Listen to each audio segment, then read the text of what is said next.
मोहसिन रजा, आपने सुना होगा विपक्ष क्या कह रहा है। हमारे साथ में भी विपक्षी पार्टियों के पैनलिस्ट हैं। इनका जो सबसे बड़ा एक लॉजिक है या सबसे बड़ा जो इनका आपके ऊपर आरोप है वो ये है कि सरकार एक बार फिर बैकडोर से मुसलमानों के अधिकारों में अतिक्रमण कर रही है और अपने कुछ खास लोगों को फायदा पहुंचाना चाहती है इस संशोधन से। क्या कहेंगे आप?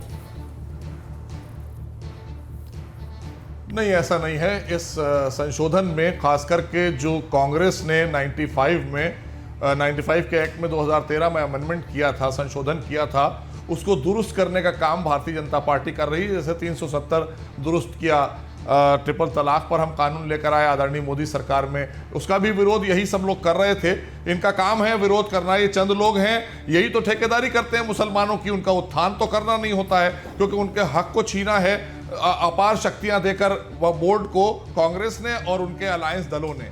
जो उनके अलायंस दल हैं वो यही सब हैं और साथ में मिलकर काम करने वाले। तो इन्होंने असीमित शक्तियां बोर्ड को दी, जिसकी वजह से उनकी 4 लाख से 8 लाख संपत्तियां हो गई पूरे देश में। 9 लाख करोड़ से ज्यादा उनकी, खास करके एकड़ में 9 लाख करोड़ एकड़ से ज्यादा संपत्तियां पूरे देश में हो गई। लेकिन वेलफेयर एक भी मुसलमान का नहीं हुआ। जो उनके कारिंदे थे कांग्रेस के या उनसे मिले हुए नेता थे उनके अलायंस दल के, उनका फायदा हुआ। गरीब पिछड़े दबे कुचले मुसलमान का नहीं हुआ। और हिंदुओं की प्रॉपर्टियां भी वक्त में दर्ज कर दी गई उन शक्तियों के तहत, उन्हें भी वापस नहीं मिली।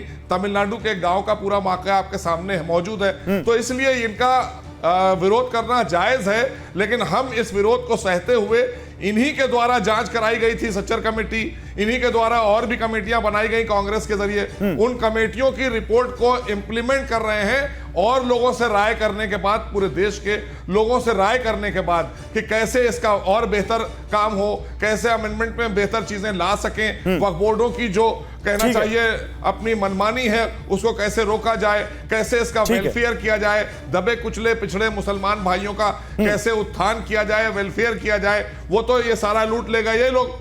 अब लूट लेने के बाद दर्द भी इन्हीं को हो रहा है। अमेंडमेंट आ रहा है, गरीब मुसलमान को नहीं दर्द हो रहा है। कौन लूट ले गया? ये वो अमीर कौन लूट ले गया? मोहसिन रजा, उस पे बैठे हुए हैं कुंडली मारकर। कौन लूट ले गया जी? कौन लूट ले गया? किसकी तरफ इशारा है आपका? कौन लूट ले गया? मैं कहा सारा विपक्ष है, कांग्रेस है। कांग्रेस ने काला कानून बनाया था, अमेंडमेंट तो कानून लेकर तो आई है। ये वाला तो धब्बा कांग्रेस पर है हमेशा से। उन्होंने ऐसे काम किए हैं। उन्होंने एक विभाजन किया था 1947 में, पाकिस्तान बनाया था। अब वो वफकिस्तान बनाना चाहते हैं। इतनी बड़ी संपत्तियां जब हो जाएंगी तो वफकिस्तान बनाना चाहते हैं की मांग होगी, मुसलमानों का उत्थान नहीं होगा। आप कह रहे वफकिस्तान बनाना चाहता है? बनाएंगे। ये आपने बड़ा यहाँ पे टर्म दिया है। यहाँ पर वारिस पठान, आपकी पार्टी भी विरोध कर रही है। सुनिए बीजेपी क्या कह रही है। अच्छा मोहसिन रजा रुकिए, अभी आता हूं आपके पास। मोहसिन रजा रुकिए, आता हूं। लेकिन आपने एक डेटा दिया था 9 लाख करोड़ एकड़, वो 9 लाख एकड़ ही है, इतना नहीं है 9 लाख करोड़।